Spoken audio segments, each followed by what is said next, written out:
cristianismo não nasce como um bloco unificado de ocupação de poder com uma verdade monolítica. Ele tem contradições, pluralidade no nível político, teológico, também na religiosidade popular.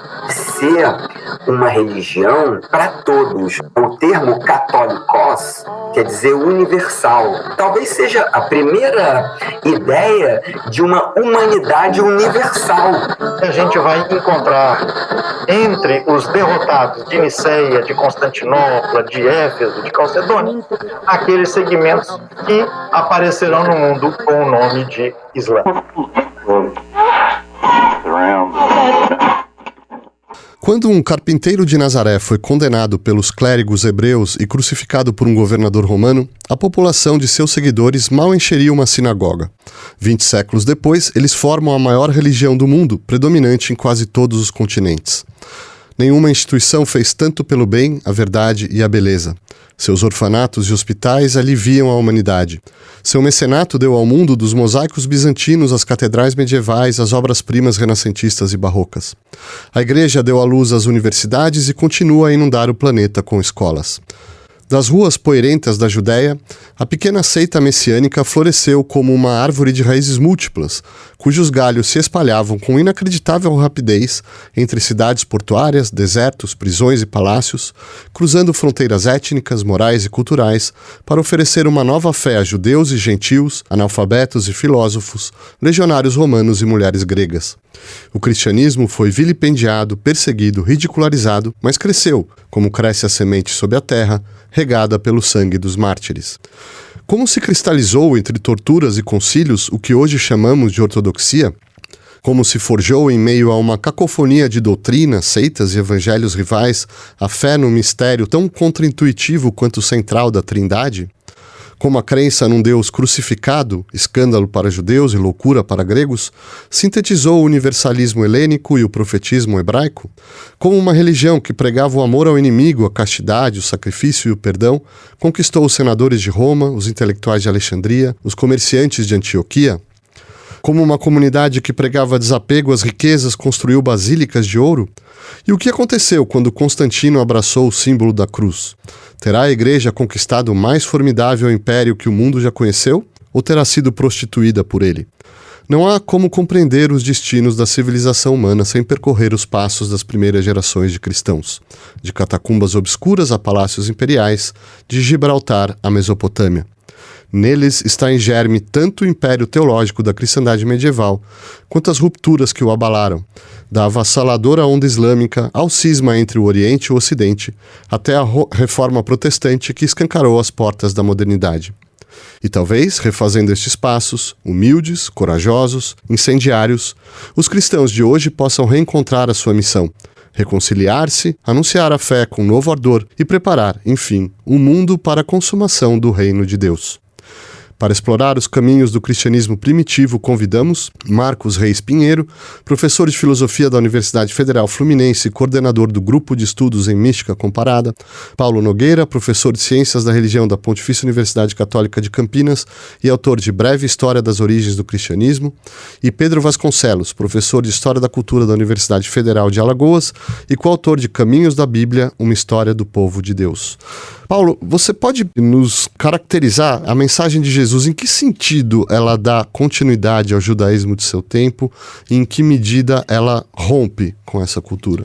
Marcelo, o anúncio de Jesus de Nazaré é um anúncio profético nas formas da profecia judaica do seu tempo, que tinha como objetivo a renovação de Israel. Então ele queria renovar a religiosidade judaica, torná-la mais, vamos dizer, mais vibrante, mais fiel ao javismo e às tradições dos profetas de Israel. E como tal, ele era um renovador do judaísmo, né? Essa é uma grande contradição das origens, de que Jesus de Nazaré não pregava a si mesmo, não pregava a formação da igreja, ainda que nos evangelhos tenha referências a isso, que são referências secundárias, edições dos evangelistas, mas a pregação que se considera mais antiga, a original de Jesus de Nazaré, é sobre o reinado de Deus e sobre a renovação de Israel. E poucos anos depois, Jesus é o objeto da pregação, ele é o próprio Messias, né? Anunciado como Messias, e a igreja passa a ser um tema de reflexão própria das comunidades cristãs.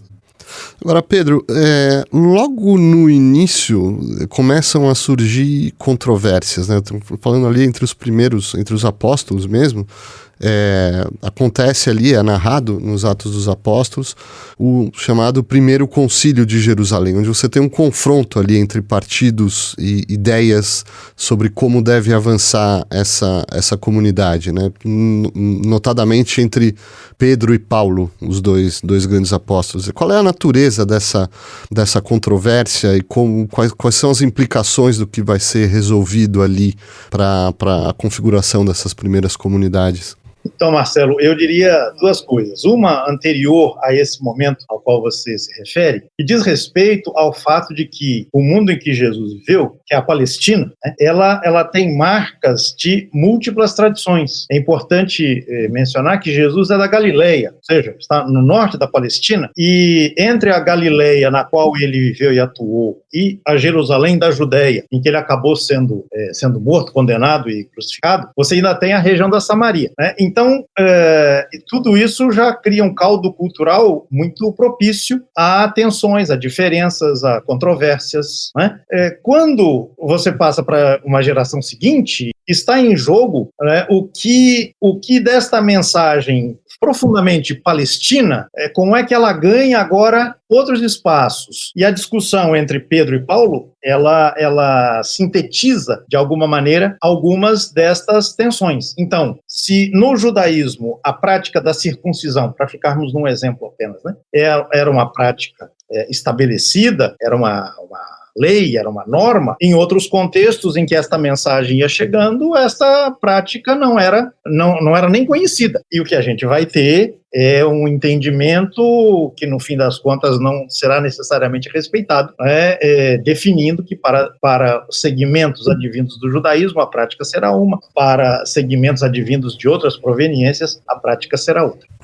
Então, Marcos, a gente está falando basicamente de uma tensão que vai reverberar ainda, né? Porque, de algum modo, você tem, entre essas primeiras comunidades cristãs, uma tendência de absorver o cristianismo dentro do judaísmo, mas você tem o contato com a cultura helênica, com misticismos gregos e que vão, à sua maneira, também tentar se impor e, até, para usar um termo forte, canibalizar, né, o cristianismo. E aí vão se formar diversas seitas, tendências.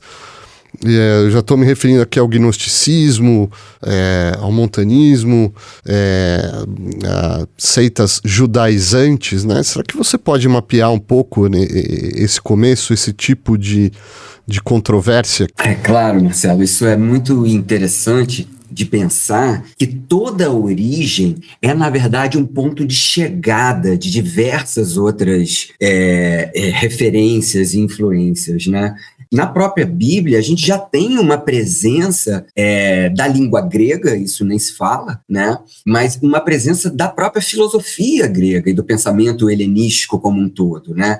A gente tem o Evangelho de João, que usa um termo filosófico por excelência. No princípio era o verbo, e essa palavra verbo aí é logos, que tem uma influência direta, explícita, né, do estoicismo, também provavelmente de Fílon de Alexandria, que por sua vez tem uma grande influência de Platão, né? E acho que é uma coisa que a gente pode dizer sem sombra de dúvidas, não existiria o cristianismo sem o elemento helenístico, né? Sem os estoicos, Platão e Aristóteles. Mas não só no quarto evangelho, no Evangelho de João, né, que tem lá uma frase que poderia ser de Heráclito, né? No princípio era o logos, no princípio era o verbo. Você tem também o próprio Paulo, né, com uma influência muito provavelmente, né, Paulo de Tarso, uma região que tinha uma influência da retórica grega, do estoicismo, né, Então, isso para falar ali bem do começo, né? Mas logo depois, é porque a gente sempre tem muitos cristianismos, né? E como você falou, e todos os gnosticismos, que também são vários, né? E todos esses, e todas as misturas e todas as tendências, né? Que essa, digamos assim, essa seita dentro do judaísmo vai absorvendo. O próprio judaísmo já era mesclado, né? Já era mesclado com diversas formas de língua grega. Agora, ainda, Pedro, Paulo, se alguém puder explorar um pouco mais essa taxonomia, né, essas diversas congregações e linhagens que estão se desenvolvendo ali, porque quando a gente lê o Eusébio da Cesareia, que é a principal fonte para a história dos primeiros cristãos, mas que vai escrever mais de 3 séculos depois, já na era de Constantino, existe uma versão ali um pouco edulcorada, que a impressão que dá é como se a ortodoxia fosse se expandindo harmoniosamente, mas a gente sabe que existia ali uma pluralidade, quase uma competição darwinista ali entre diversas linhagens. Será que alguém pode falar sobre isso? Paulo? Esse é um tema muito, muito fascinante, porque a gente aprende que o cristianismo nasce ortodoxo, com uma única doutrina, e que depois ele se torna, vamos dizer, decadente, não é? E aí surgem as heresias e os grupos dissidentes. Na verdade, a história desse período é muito mais complexa. Então, há grupos que são voltados mais para os elementos proféticos, judaico-proféticos, apocalípticos. Há outros grupos que estão mais interessados em se adaptar à sociedade greco-romana. Existem impulsos místicos no cristianismo primitivo. Então, podemos pensar o cristianismo paulino, joanino, né? ou o cristianismo representado nos sinóticos, que são bastante diferentes já entre si no primeiro século. Quando chegamos no segundo século, nós temos um mapeamento de grupos impressionante, né? Nós temos, além de toda a pluralidade da religião judaica no mundo antigo, nós temos grupos gnósticos em várias vertentes, os montanistas, os marcionistas, os chamados, numa terminologia um pouco difícil tecnicamente, de judaizantes, os ebionitas, os quiliastas, os capocracianos, além de grupos populares que praticavam magia, milagres e magia oracular. Mas veja, já no segundo século nós temos pais da igreja como Justino Mártir, Tertuliano, mas principalmente Irineu de Lyon. Irineu de Lyon produz uma obra chamada Contra os Hereges, ele mapeia hereges. Então, muito cedo, o cristianismo, que nasce plural, já começa uma luta teológica, ideológica, para dizer quem é o representante legítimo das tradições cristãs. Mas é fato que esses grupos, apesar de sua pluralidade, ainda tinham muita tolerância e comunicação interna entre si. Tá? Não se criava ainda, ao meu ver, condições para cismas e formações institucionais diversificadas e excludentes. E nesse avanço, Marcos, acho que a gente pode voltar para um tema que você levantou, dessa relação com dessa nova fé com uma cultura, uma filosofia, né, helênica ali. E se a gente puder explorar ainda os desafios que existiam ali, quer dizer, você tem esforços de conciliação, de síntese, mas também de enfrentamento, de contraste, né, entre essa fé cristã e a filosofia helênica. Você tem Clemente de Alexandria, por exemplo, falando que o cristianismo é um rio que é composto por outros 2 rios, né? O rio da lei judaica e da razão grega, né? Esses 2 rios se encontram ali no cristianismo, né? Então Deus seria tão generoso que preparou a vinda de Cristo, dando lei para os judeus e a filosofia para os gregos, né? Mas você tem, por outro lado, Tertuliano, né, que vai ser contra qualquer tipo de mescla com a filosofia grega, né? Porque não se trata também que o cristianismo com o Novo Testamento não se trata de negar o Antigo Testamento, né? Mas sim de completar, de chegar no ápice desse Antigo Testamento, né? Você tem, por exemplo, os padres gregos, Clemente de Alexandria e Orígenes, né, por um lado, e depois os capadócios, Basílio de Cesareia, Gregório de Nazianzo e Gregório de Nissa, que são profundamente influenciados pela filosofia grega, né? Platão é o autor, e você tem até mesmo um autor como Agostinho, que perambulou por várias outras tradições de pensamento, de religião, de filosóficas, mas quando leu os textos platônicos, resolveu se converter ao cristianismo, né? Então, para você ver a força que a filosofia grega tem nessa construção. Eu acho que a gente falou um tanto de organização eclesial, institucional, né? Falamos aqui de ideias, de teologia, mas tem um tema que eu acho importante, que é fazer um recorte um pouco mais sociológico, entender ali uma fermentação que está acontecendo, anônima até, né, dessas comunidades, porque, resumidamente, a gente tem um desafio hoje de entender como que esse grupo pequeno, marginal ali na Palestina vai se tornar dominante, no século III se torna ali majoritário, né, nesse grande império. E deve haver alguma atratividade muito grande nas suas rotinas, nas suas práticas sociais, na maneira como eles vivem, né, que vai atrair essas culturas, essas populações, né? Quais são as grandes novidades, né, inovações das comunidades cristãs em relação, contrastando com as práticas sociais pagãs? Eu gosto muito desse tema, porque, veja, a gente sempre tende a abordar a temática no senso comum, né, a partir do clero e dos pais da igreja, né? Os pais da igreja eram eruditos, conhecedores da filosofia grega, dominavam o pensamento intelectual da época. Mas quando a gente já pensa em termos de clero, até segundo século adentro, o cristianismo não era formado ainda institucionalmente, né?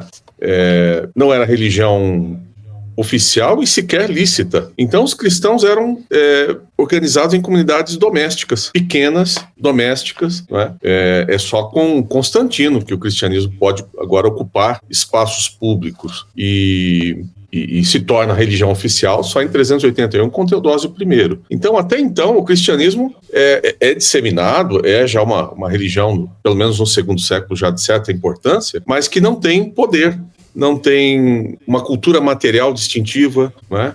A gente não encontra até o segundo século templos, altares e instalações materiais do cristianismo. Então, falando agora em grandes linhas, né?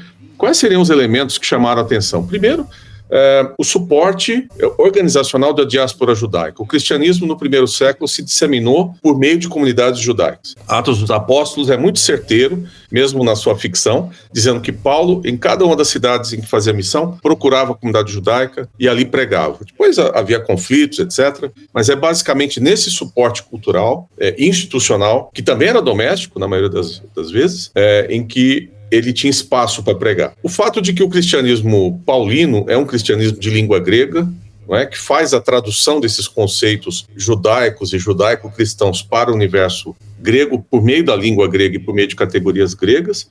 Mas um elemento que a gente aborda menos na pesquisa e que hoje em dia está emergindo é o tema da fusão com a cultura popular.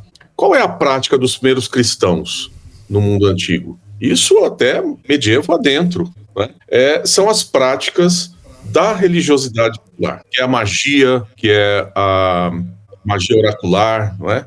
Que é o tipo de prática religiosa que a gente encontra documentada nos textos apócrifos. É uma literatura que testemunha práticas religiosas populares, afeita ao maravilhoso, ao fantástico, aos milagres, aos exorcismos, como é a religião do povo, né? Que é menos intelectual e menos afeita às questões filosóficas. Agora, Pedro, tem um aspecto que eu acho que eles herdam muito dessas comunidades da diáspora, que é uma espécie de estado de bem-estar social informal. Eu acho que isso já é um contraste com o paganismo, né?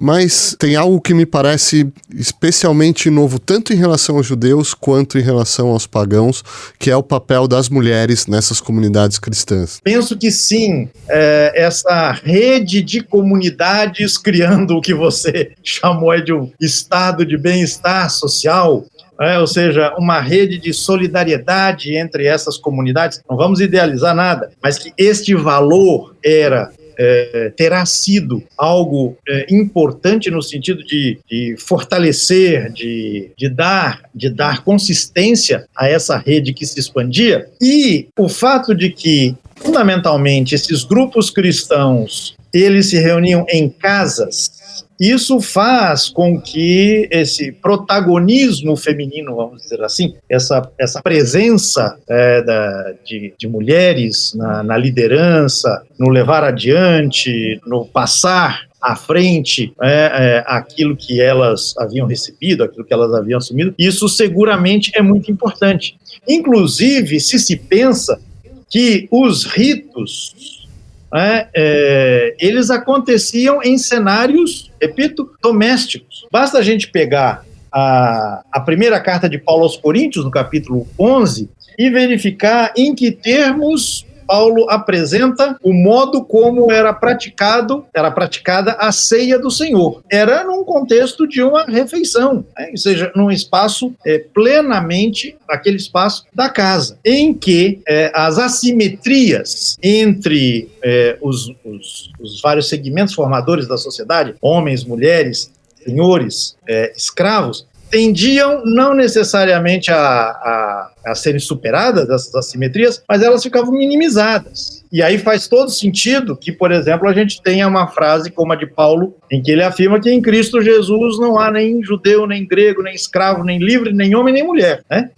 Todo mundo constitui ali uma unidade em Cristo Jesus. Essa característica de ser uma religião para todos, né? O termo católicos quer dizer universal, e ela é uma religião muito diferente das religiões ali, por exemplo, do próprio paganismo grego ou do próprio judaísmo, que não tem essa preocupação de levar a mensagem para outros. E esses outros que podem ser incluídos pobres e escravos, né?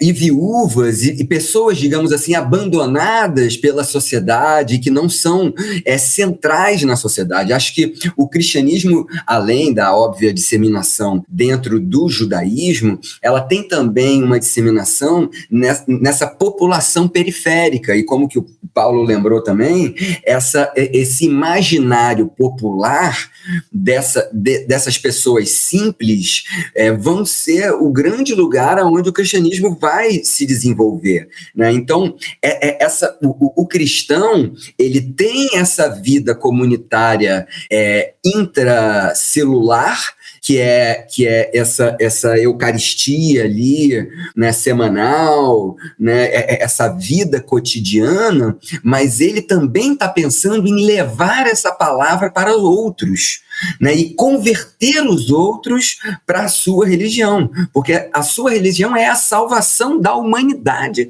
como um todo. Talvez seja a primeira ideia de uma humanidade universal, né, de uma regra moral, de uma lei moral, ou de um modo de vida que não é só para os meus, mas é para todos os seres humanos, né? Então isso é muito isso quebra com as ideias de hierarquia, de elitismo e de circunscrição isolada de grupos. Isso perpassa para todas as pessoas, né? Isso a língua grega ajuda também, que era a língua franca naquela região, né?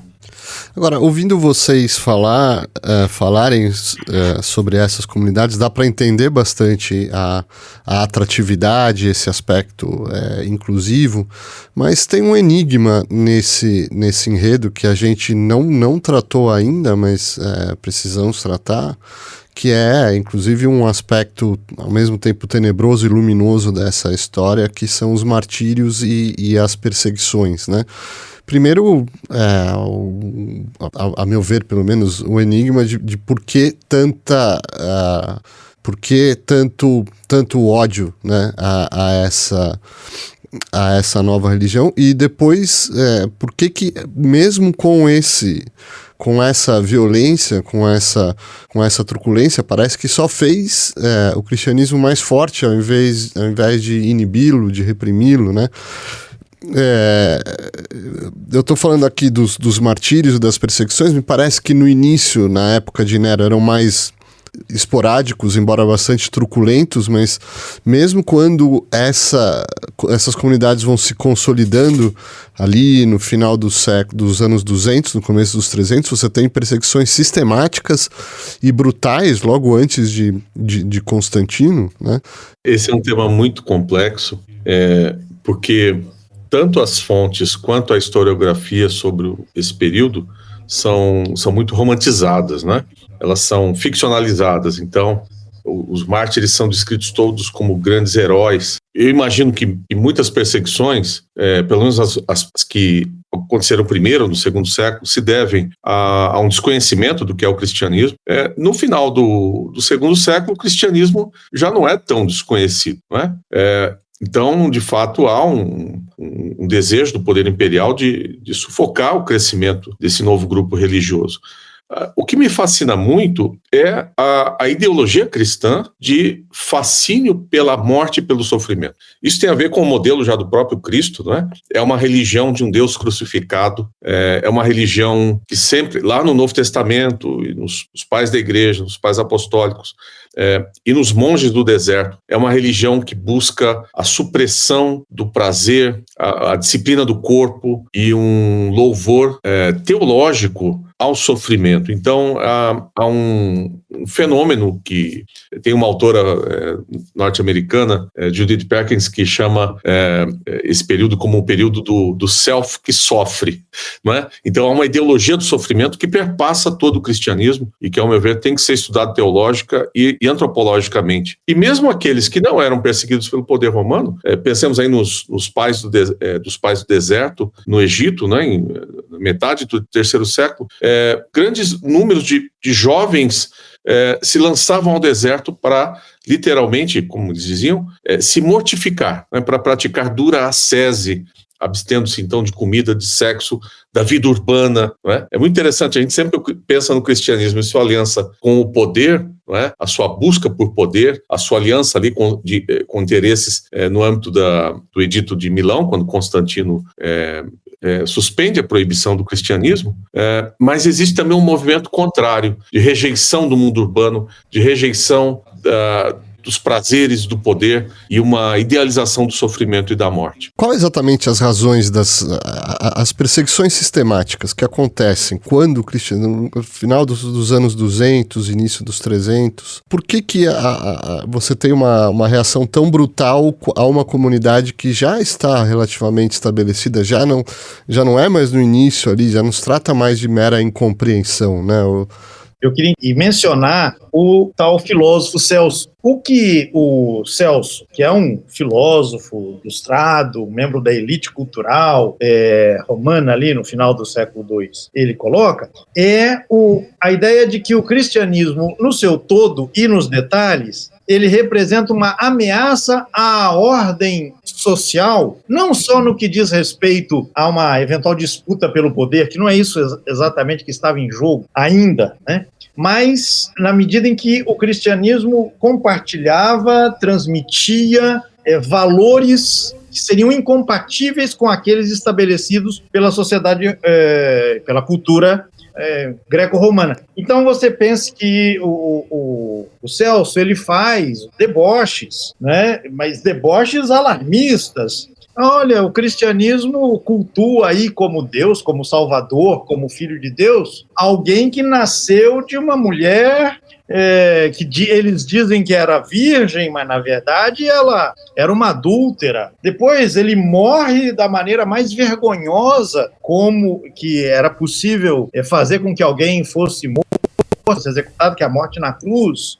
Então, tudo isso caracterizava para aquela sociedade um conjunto de, digamos, de contravalores, né, que eram vistos como perigosos.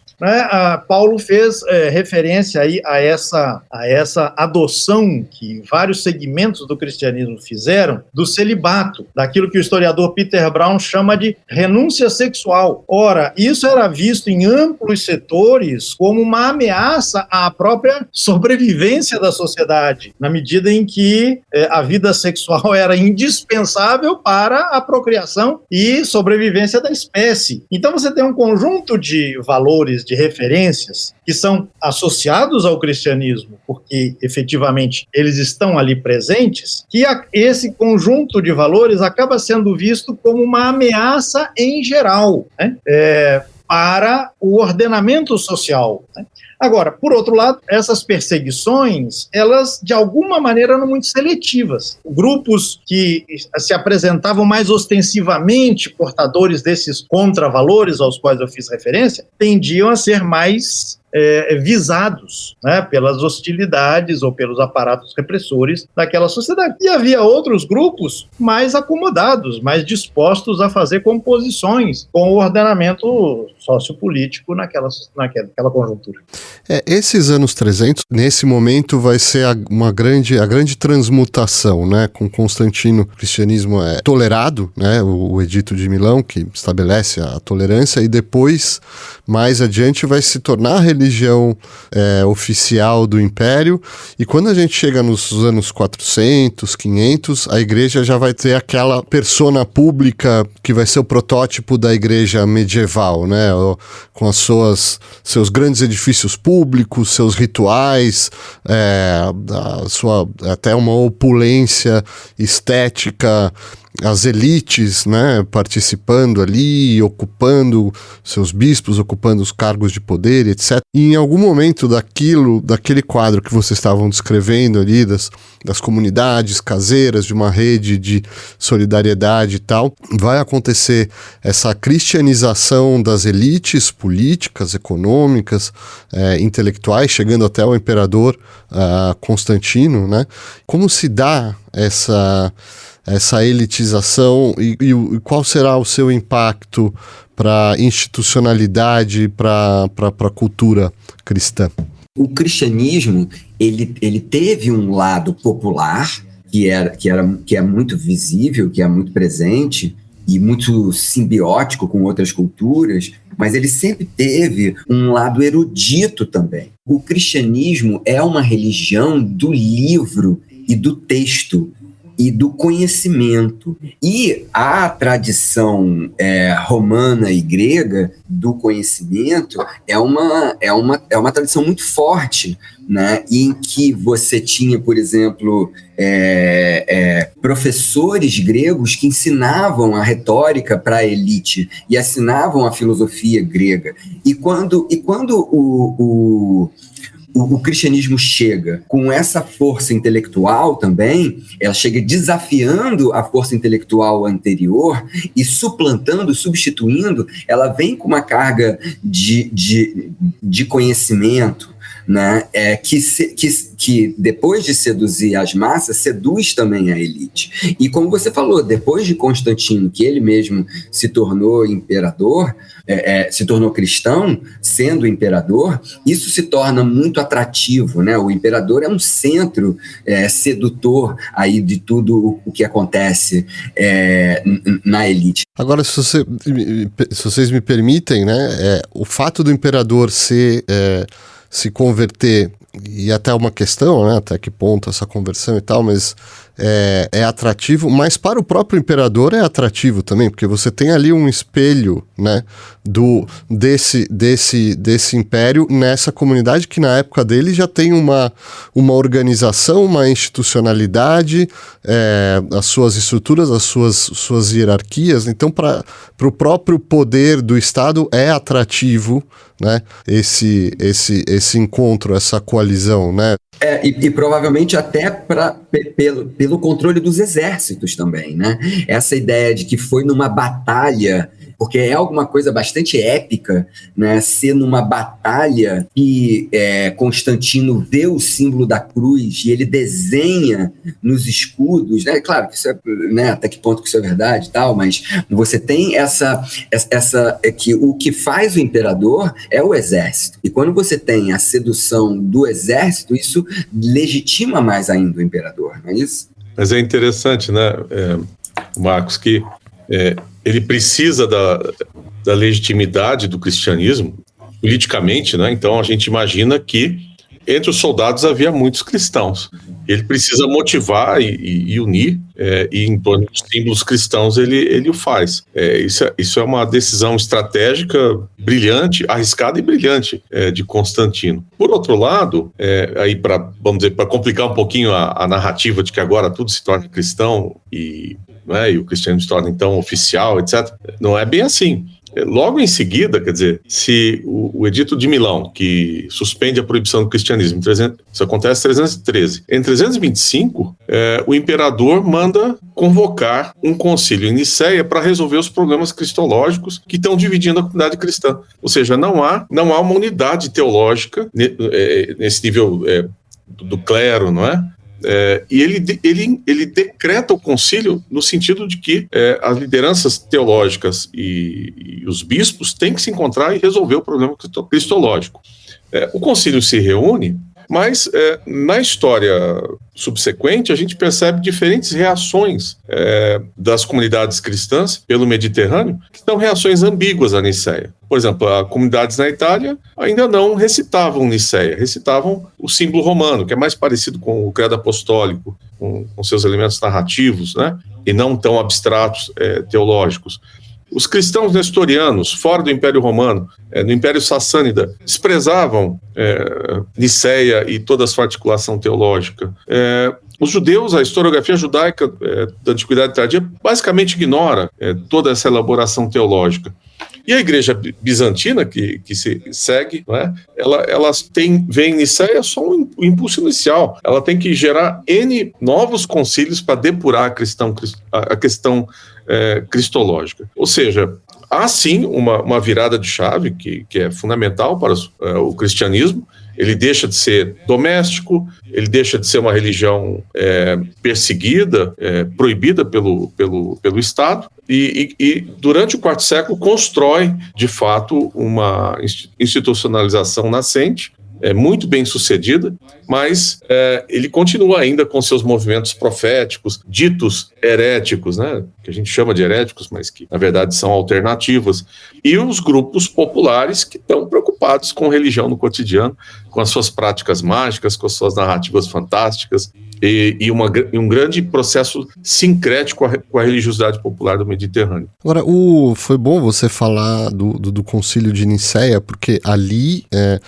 o primeiro dos chamados 7 concílios universais, que vai inaugurar essa discussão cristológica que é feroz à época, né? Mas que pra gente às vezes pode ter um sabor um pouco bizantino, para usar o termo, né? Teoria se Cristo tem a mesma substância do Pai ou não, ou enfim, discussões ali sobre a natureza de Cristo, sobre a natureza desse Deus trinitário. Ali se estabelece o credo, né? Que até hoje é herança comum, né, de ortodoxos, católicos, protestantes. Mas Pedro, qual é a importância disso realmente, no sentido assim, seguramente você tinha uma controvérsia, uma disputa muito grande, e isso vai influenciar na identidade dessa cristandade que está se formando, né? Será que a gente consegue entender as implicações práticas que tem essas definições que vão ser decididas nesses concílios, a começar por Niceia? Eu acho que um elemento chave que a gente não pode ignorar é aquilo que alguém já chamou de o monoteísmo político. Quer dizer, é bom a gente lembrar que Constantino ele se torna o soberano de uma parte do Império Romano que tinha sido dividida em 4 partes pelo Diocleciano.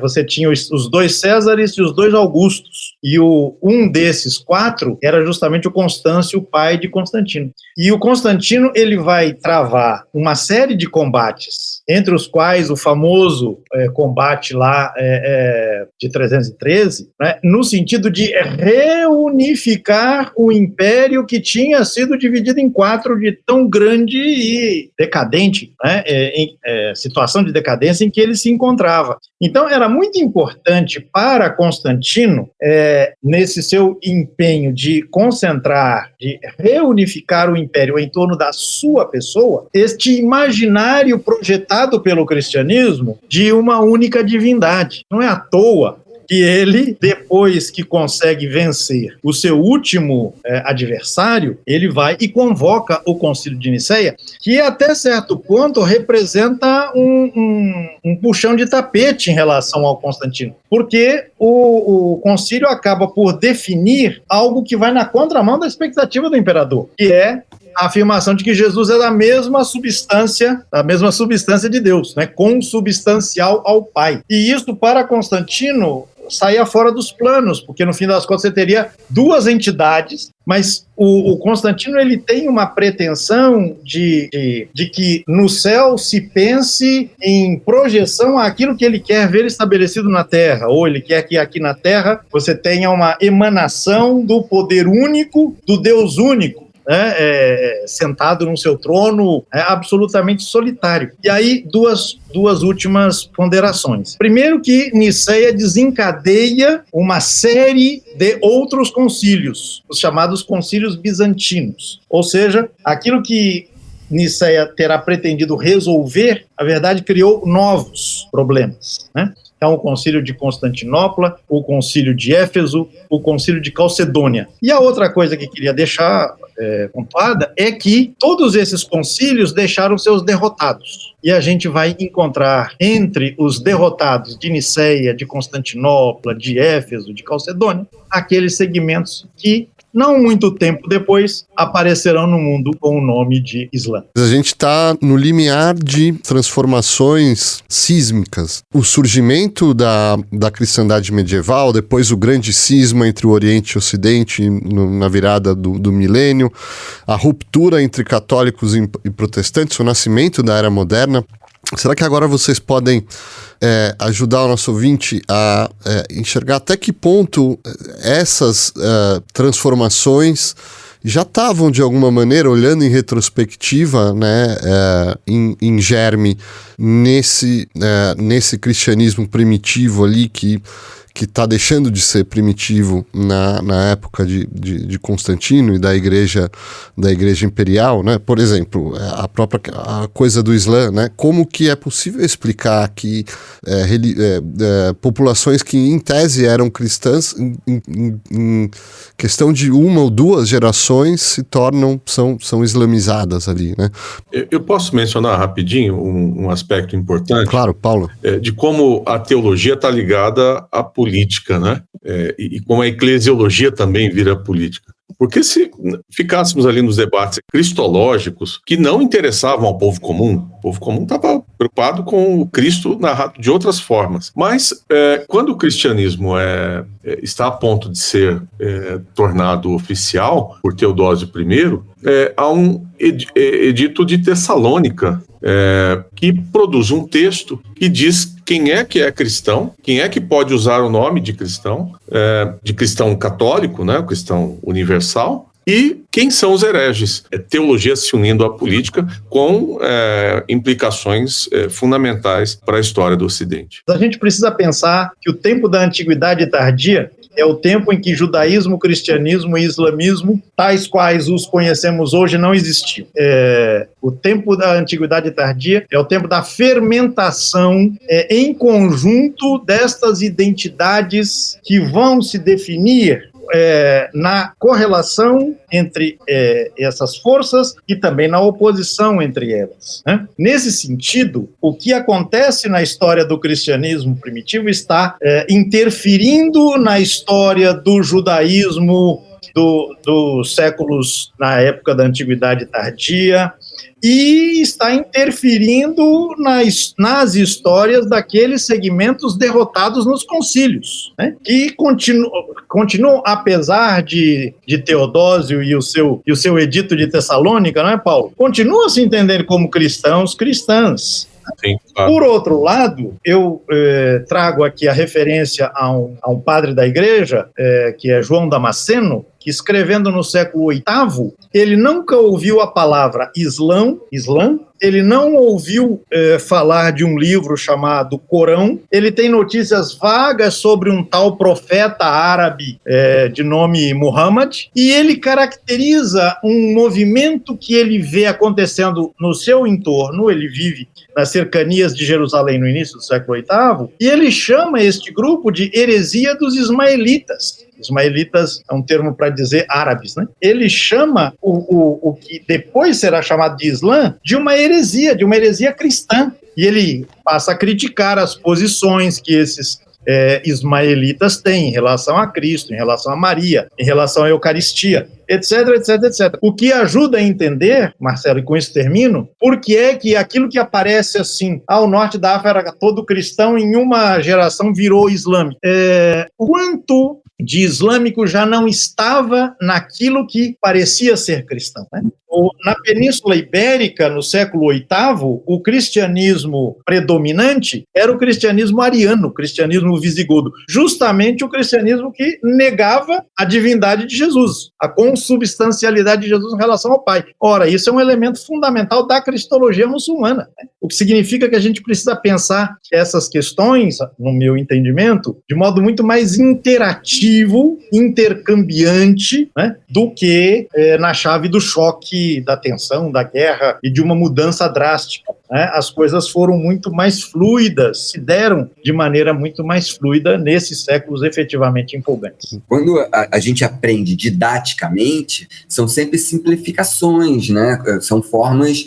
Então você acha que existe o cristianismo, que existe o islamismo, o judaísmo, mas quando a gente vai ver perto, né, são vários, né, cristianismos, vários judaísmos com vários aspectos. Então, quando um vence, o vencido ainda tem muita força, né? Eu acho que tudo isso serve para a gente ter uma postura metodológica que dá até para a gente pensar contemporaneamente também o que são todas essas religiões, né? Porque a história mostra para a gente um conjunto de forças ambíguo, um conjunto de forças tenso, e que uma hora uma determinada força ganha maior predominância, mas a outra continua ali e sendo muito vital para muita gente, né? Então, assim, essa pluralidade em todas as religiões, ela é muito benéfica para se pensar as formas concretas que essas religiões acontecem. Colocando os pés no chão hoje, né, no nosso mundo, que sentido pode ter esse retorno à experiência do cristianismo? Quer dizer, como ele nos ajuda a entender o nosso mundo hoje, né, de uma maneira geral, mas talvez em especial para os cristãos, né? Em que sentido essa revisitação pode ajudá-los a reconciliar as suas divergências, e são muitas, né? Em que sentido pode ajudá-los a compreender a sua identidade e seguir, né, na missão dada pelo seu fundador, né, lá na Palestina 2000 anos atrás, né? Eu acho muito importante que a gente se dedique ao estudo das origens cristãs para entender que o cristianismo não nasce como um bloco unificado de ocupação de poder, com uma verdade monolítica que se impõe às pessoas, e que ele tem processos históricos, não é? Contradições, pluralidade, desenvolvimentos em diferentes níveis, no nível político, teológico, também na religiosidade popular, a qual eu creio que devemos prestar muita atenção, porque hoje em dia existe uma construção de ideia de cristianismo que beira o fundamentalismo, a intransigência, não é? Então, em nome dessa bandeira, ou desse construto histórico que a gente chama de cristianismo, saímos agredindo religiosidades ricas e plurais da nossa sociedade, não é? Entender também essa complexidade no mundo antigo, no que a gente chama de cristianismo primitivo, o cristianismo antigo, é muito importante também, porque a gente pode gerar diálogo, desfazer compreensões ideologicamente muito comprometidas com projetos intolerantes, etc. Pedro Vasconcelos.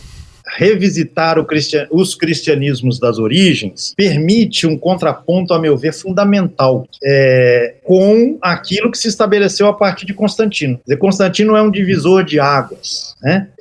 No sentido de que a partir dele se constituiu aquilo que o famoso teólogo católico, recentemente falecido Hans King, chamou de a Igreja Imperial. Ou seja, você tem um atrelamento da instituição eclesiástica à instituição política imperial, que vai fazer longuíssima história, né, no decorrer dos séculos que viriam. Camões, no século XVI, vai falar dos portugueses que dilatam, assim ele fala no início dos Lusíadas, dilatam a fé e o império. As duas coisas andam ali absolutamente juntas, né, e comprometidas, né, uma com a outra. E a gente assiste a essa reedição da aliança fé e império em situações absolutamente contemporâneas. Basta ver as agressões que estamos presenciando, né, na tela do nosso celular, né, com o silêncio complacente, para não dizer cúmplice, de muitas das instituições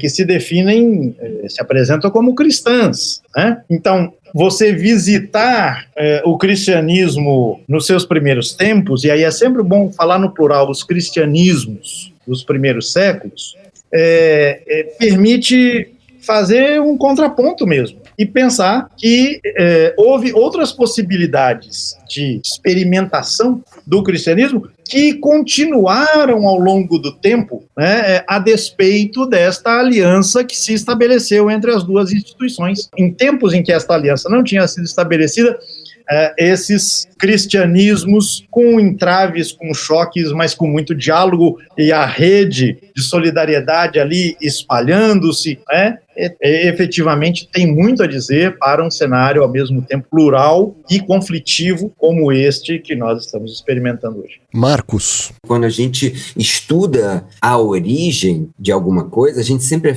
percebe que são as origens, né?